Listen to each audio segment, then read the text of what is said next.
welcome to the Apple Core. This series will be about vintage Apple products like the Ibook G3 Clamshell or maybe the iMac G5. Today we're going to look at a product that really revolutionised the tech industry. When Steve Jobs returned to the company, they had loads and loads of products. So Steve Jobs divided it up into 4 sections: the Pro side and the consumer side.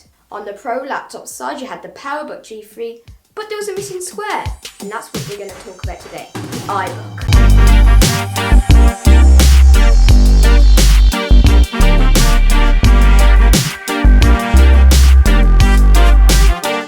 So Wispy's going to tell us all about these clamshell iBooks. It's been 20 years since Apple released the original iBook. This spanned a 7-year icon that has been featured in pop culture time and time again.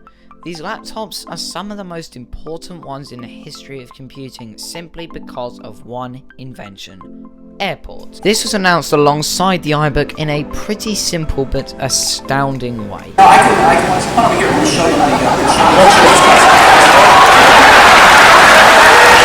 to This was the spark of an era.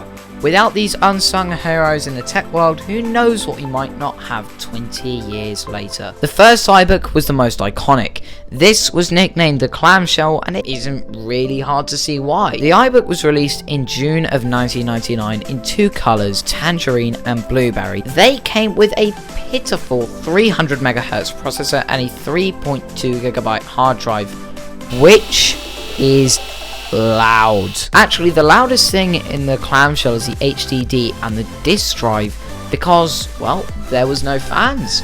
The next iBook was released in very early 2000, and it was a small revision in the form of the graphite model with a 366 MHz processor and a much beefier 6GB hard drive. The upgraded hard drive was also an addition to the still sold tangerine and blueberry models. Later that same year, Apple decided to revamp the iBook line and change the colours and the plastic itself.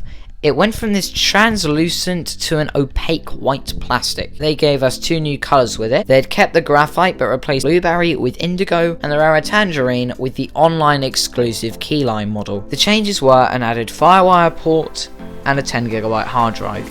They kept the 366 MHz processor with the keyline and the indigo, but this wasn't it, because Apple made the special edition iBooks. They had given the graphite a 466 MHz processor and also installed this same processor into a keyline model as well. That's actually the exact computer that I wrote this part of the script on. The special editions had also been given a DVD drive, as the regular models only had CD-ROM drives. That doesn't mean they weren't without faults though, because the clamshell would randomly start cracking around the internal logo, and they would also start to lose their exterior logo. As you can see on my graphite one, I've put an indigo leaf instead of the original leaf. The Series 1 clamshells had a weird thing where the keys would have a colour that matched their exterior, but on the Gen 2 this disappeared and they stayed a graphite colour. The iBook clamshell only had a 2-year life, but it was filled with love. The colours, with the exception of graphite, may have been very unconservative, but it was seen as fun. The design may be ridiculous, being so much thicker than its successor, but again, it's seen as fun. The iBook clamshell was popular in pop culture even after it was discontinued.